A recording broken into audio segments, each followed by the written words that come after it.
suis née en France, à Ivry-sur-Seine. On était un peu une famille nomade parce que mon père est anthropologue historien et il avait des missions, donc il allait dans différents pays. À 2 ans, mes parents m'ont emmenée au Tibet, puis on est resté un peu en Asie. Puis par la suite, à partir de mes 9 ans, on s'est installé en Mongolie intérieure, puis en Mongolie, la Mongolie autonome. Et c'est comme ça qu'on s'est vraiment basé là-bas. Et c'est là où j'ai eu vraiment mon éducation à partir de l'école secondaire, du coup, qui était au collège de musique et de danse, qui est un peu une équivalence d'un conservatoire. Et puis l'Université des arts et de la culture de Mongolie, jusqu'à 24 ans. Et puis après, je suis revenue en France.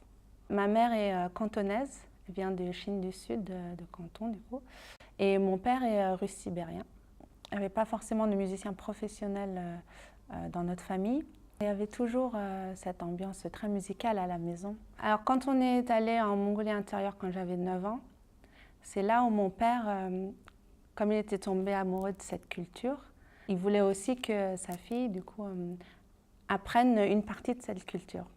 Et il était aussi amoureux de la musique, donc c'est lui qui m'a introduit à cet instrument. Je me souviens, oui, quand mon père m'avait acheté une vielle, et j'étais petite, donc il y a aussi des formats un peu plus petits pour les enfants.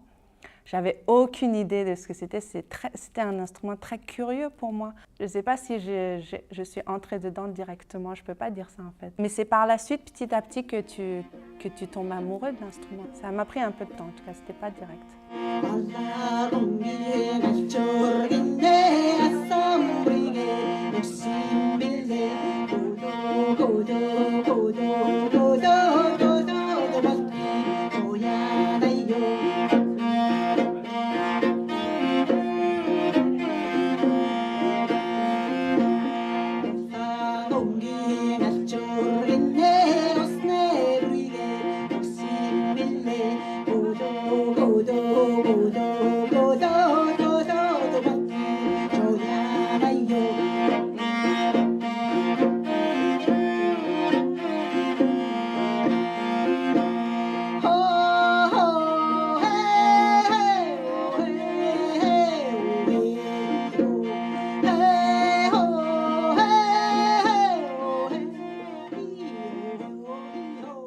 C'est marrant comment les goûts changent quand même. Oui, je me souviens, moi, j'étais comme tous les autres adolescents des années 90.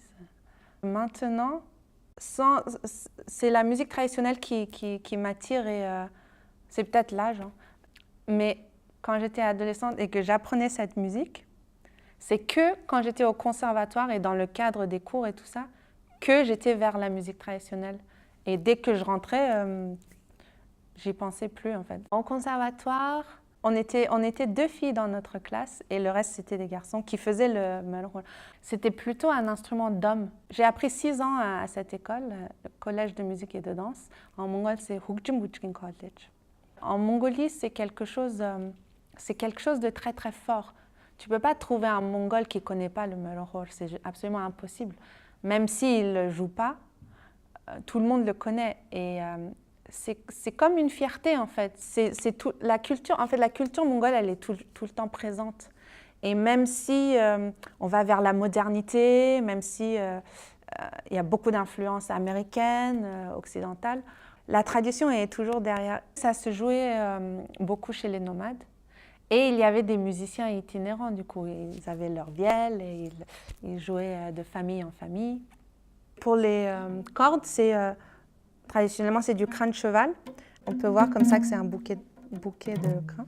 La tête de cheval, un animal qui est très symbolique en Mongolie, c'était leur compagnon de route, c'était le camarade des guerriers mongols, c'est eux qui l'ont aidé à parcourir le monde.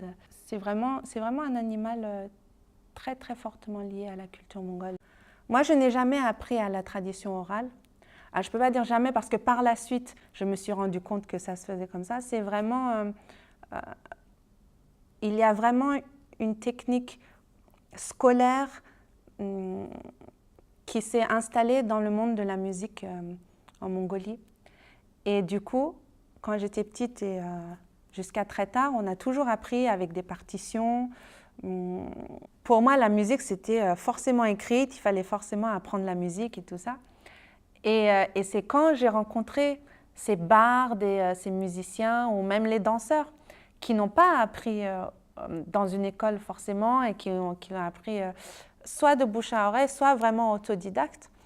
Et c'est là où ça m'a vraiment ouvert les yeux sur quelque chose d'autre que je ne connaissais pas avant. Et même, ça m'éblouissait, je me suis dit, mais comment c'est possible d'avoir une mémoire aussi forte pour pouvoir justement enregistrer ces longs textes, parce qu'une épopée, ça peut durer des jours, des heures, ça peut être très long.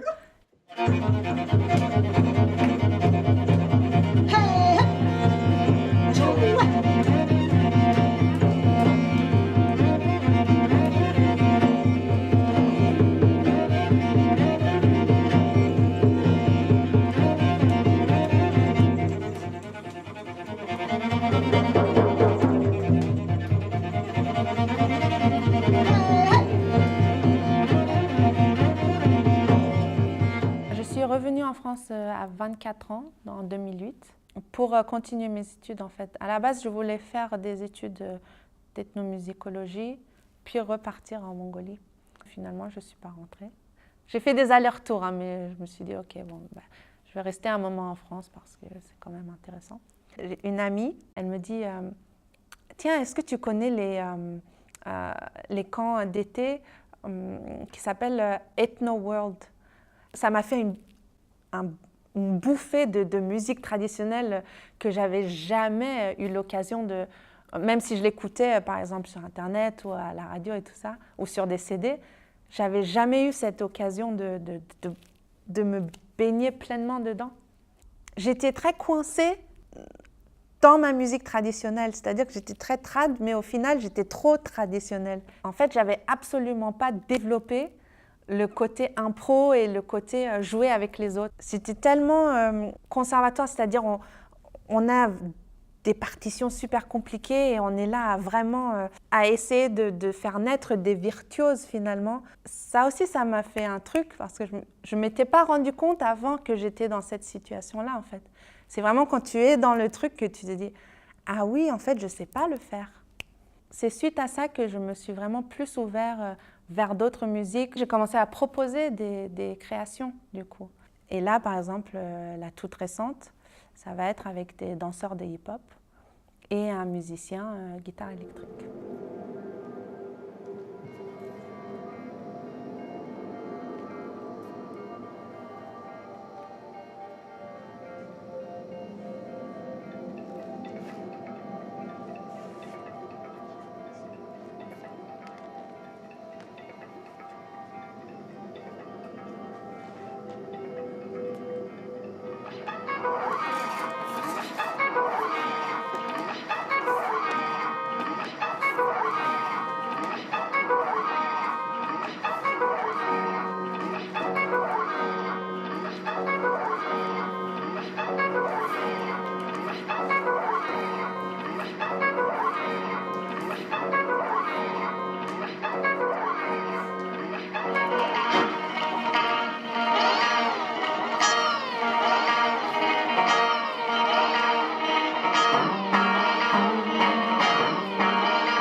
J'ai rencontré Ghana, Ganchimuk, qui à la base était une chanteuse pop dans un groupe qui s'appelle Lipstick en Mongolie.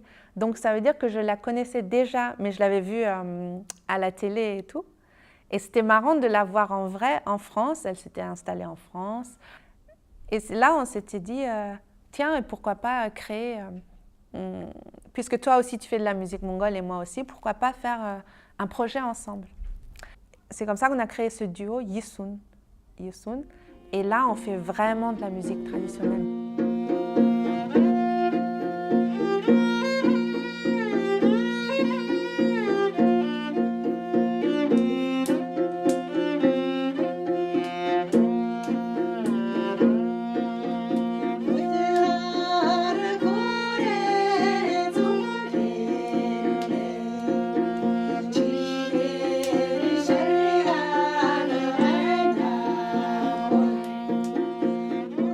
Quand j'étais en Mongolie, j'avais aussi des élèves, mais j'enseignais tout avec une partition.